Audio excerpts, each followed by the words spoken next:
Assalamualaikum warahmatullahi wabarakatuh. Perkenalkan, kami kelompok 10 FB2 akan mempresentasikan CBL kelistrikan mengenai beberapa topik, yaitu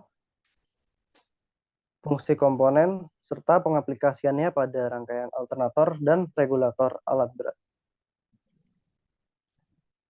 Sebelum itu perkenalkan, saya Rahmat Vigo Adiwijaya, lalu teman saya. Imam Hadi Kusuma.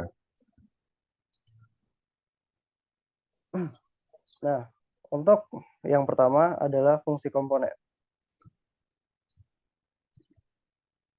Komponen yang pertama adalah resistor. Resistor atau hambatan adalah salah satu komponen elektronika yang memiliki nilai hambatan tertentu di mana hambatan akan menghambat arus listrik yang mengalir melalui resistor.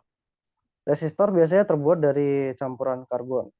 Lambang resistor sendiri yaitu huruf R dengan simbol ohm.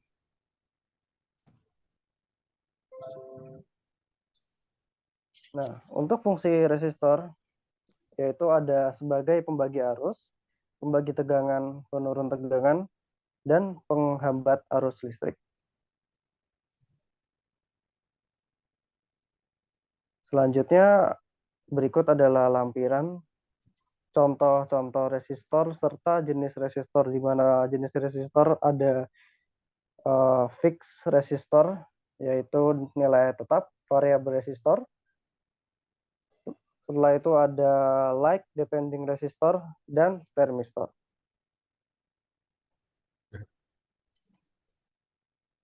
Untuk komponen berikutnya yaitu adalah dioda. Dioda adalah komponen elektronik yang memungkinkan arus listrik hanya dalam satu arah, dari anoda ke katoda, dan mencegah arus balik dari katoda ke anoda. Dioda memiliki dua terminal, yaitu anoda sebagai terminal positif, serta katoda sebagai terminal negatif. Prinsip dasar dioda didasar pada struktur P-N junction, di mana P adalah tipe positif dan N adalah tipe negatif dari material semikonduktor.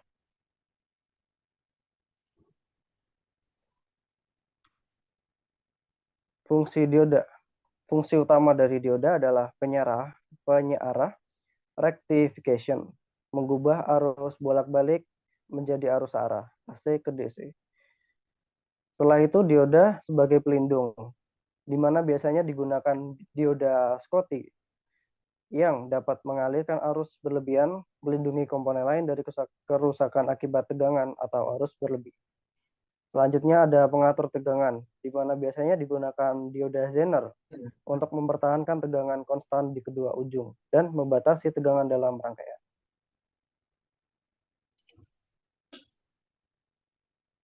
Berikut adalah simbol dioda normal pada kiri atas dengan anoda di sebelah kiri dan katoda di sebelah kanan.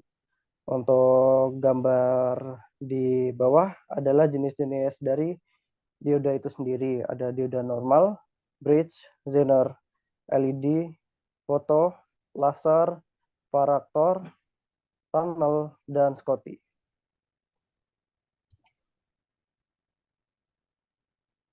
Untuk komponen selanjutnya ada transistor. Transistor adalah komponen elektronika semikonduktor yang memiliki 3 kaki elektroda, yaitu basis, kolektor, dan emitor. Transistor dapat digunakan sebagai keran listrik sehingga dapat mengalirkan listrik dengan sangat akurat dan sumber listriknya.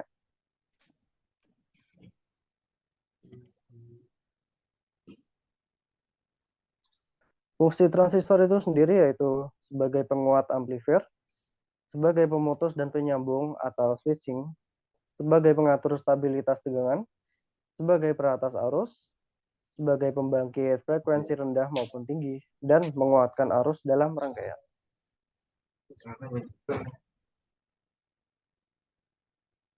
Untuk Ya, pengaplikasian dalam alternator dan regulator pada alat berat akan dijelaskan oleh teman saya.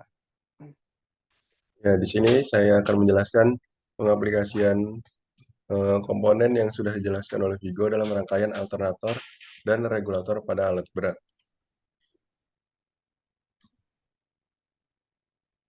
Nah, di sini ada alternator dan regulator. Nah, di alternator ini ada stator coil, rotor coil. Nah, rotor coil ini penghasil medan magnet. Nah, di sini ada baterai, terus ada terminal B, terminal R, dan E. Nah, alternator ini adalah penghasil tegangan yang akan dialirkan ke regulator.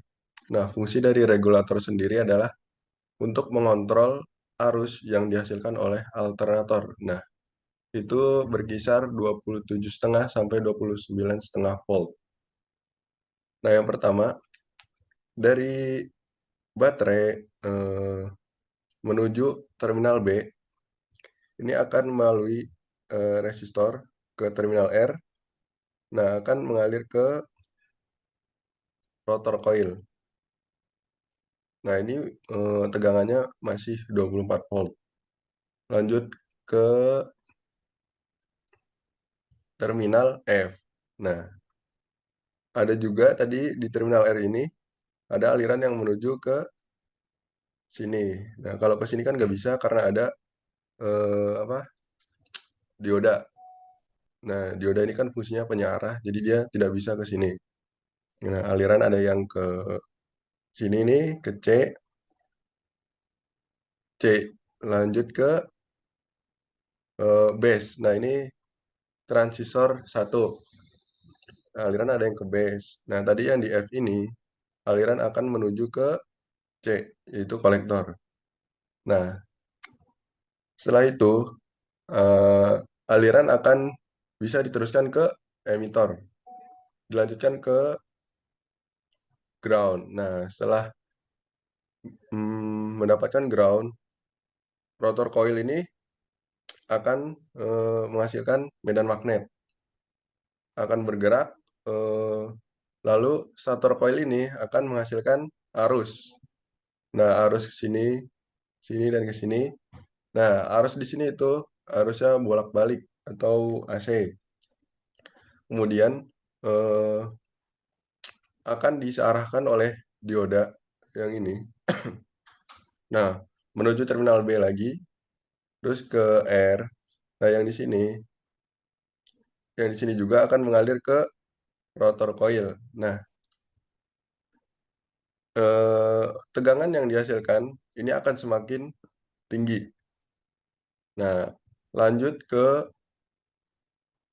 F lagi, ke transistor satu lagi, lalu ke ground lagi. Nah, setelah ke ground, rotor coil ini tegangannya akan semakin tinggi. Nah, terus aliran akan menuju ke sini hingga setelah aliran mencapai 29,5 volt, ini ada yang namanya dioda Zener. Nah, dioda Zener ini eh, akan menembus apabila tegangan sudah lebih dari 29,5 volt. Nah, aliran akan menembus ke sini, ke base transistor 2. Kemudian yang dari R1 ini menuju kolektor transistor 2. Nah, kemudian eh, dari transistor 2 ini, yang kolektor dan base akan mengalir ke emitor, kemudian ke ground.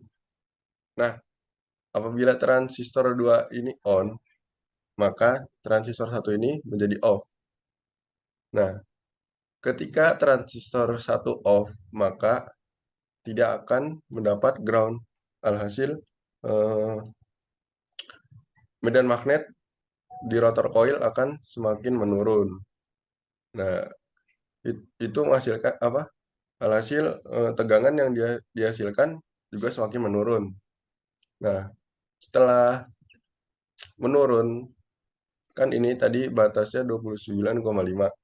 Setelah turun, dioda Zener ini akan apa? Menutup. Jadi aliran tidak akan ke transistor 2. Nah, transistor 2 ini akan menjadi off.